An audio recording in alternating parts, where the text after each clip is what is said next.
This is the skin cell of a man who has been dead for almost 90 years. This cell is indistinguishable from a skin cell of a human who has only been dead for 90 minutes. How is this possible? This man has been preserved by using multiple chemicals and cleansing baths, and by years of hard research to find solutions to the naturally decaying body. This man was loved by many. Hundreds, if not thousands, of statues were made in his honor. But this man is also hated. Many people are revolting and removing or destroying his statues all over the world. These people celebrate as the statue is removed. He is considered by many to be a terrorist.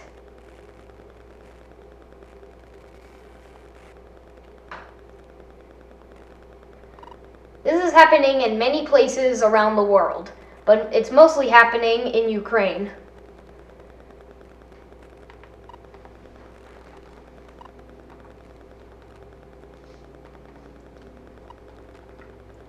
Who is this man? What has he done? And how have these different points of view formed?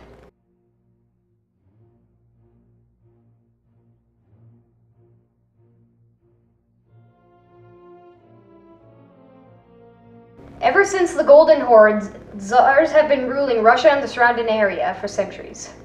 Tsars lived like kings. They lived in giant palaces and enjoyed many riches and wealthy lifestyles. The people and the serfs that worked under the Tsars were very poor. The serfs felt a great contempt for the Tsars and their wealthy lifestyle. In the early 1900s, there was a philosophy change based on Marxism. There was also a political conflict forming. All of these factors created a perfect revolutionary environment which just needed a spark.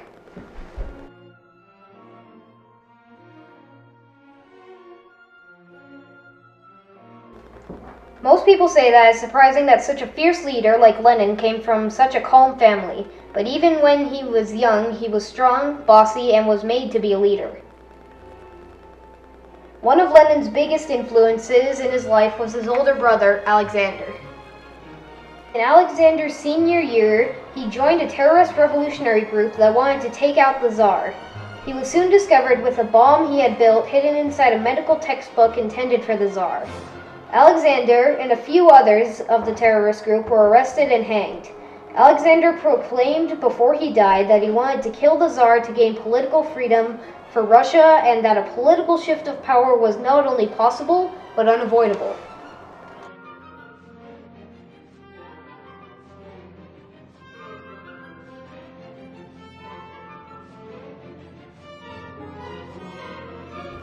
This deeply affected Lenin and inspired him to become a revolutionary. His father died the year before, so when Alexander died, Lenin became the eldest in a devastated household. Lenin will now be closely watched by the government because he is now the brother of a terrorist. Lenin went on to law school, hoping to become a lawyer. Lenin joined a small club revolting against some school rules.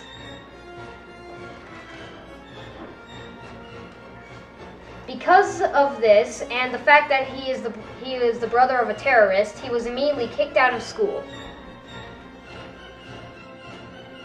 After he was kicked out of college, Lenin began reading all of the revolutionary literature that his brother had read. This included the Communist Manifesto, which inspired him to join the Bolshevik Party. As soon as Lenin joined the Bolsheviks, he wrote a pro-communist newspaper which got him exiled from Russia to Siberia. While Lenin was in exile, he kept writing and was able to distribute his writings through Russian factory workers. After 3 years in exile, Lenin was able to return to Russia at the end of World War I. When Lenin returned, he had found that his works were a great success and had begun to spark a revolt in Russia. He regrouped with the Bolsheviks and was easily able to become the leader of the party. World War I had left the Tsar and his government and army devastated. Now that the Tsar was vulnerable, Lenin was able to gather enough people by promising food, peace, and land, or as he said in his slogan, bread, peace, and land. In 1917, Lenin led a large group of armed followers to storm the Tsar's palace. They were easily able to capture the Tsar and arrest him. This revolution is known as one of the quickest and least violent exchanges of power in history.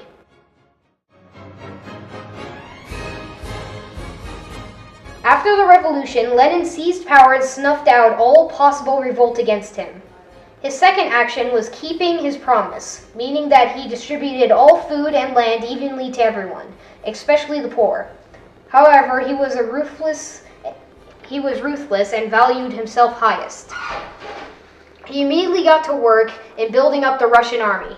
Although Lenin was a ruthless dictator, his policies were overall good for Russia.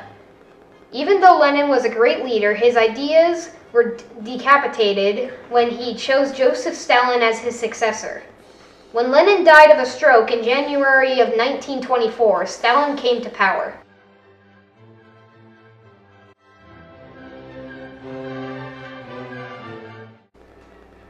Stalin was completely power-driven. He had destroyed the socialist country that Lenin had tried so hard to achieve.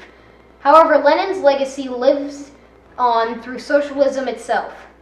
He started the idea of social reform, the idea that people are better than corporations. This idea eventually led to the New Deal and European welfare. Overall, he was a good leader, but a terrible judge of character.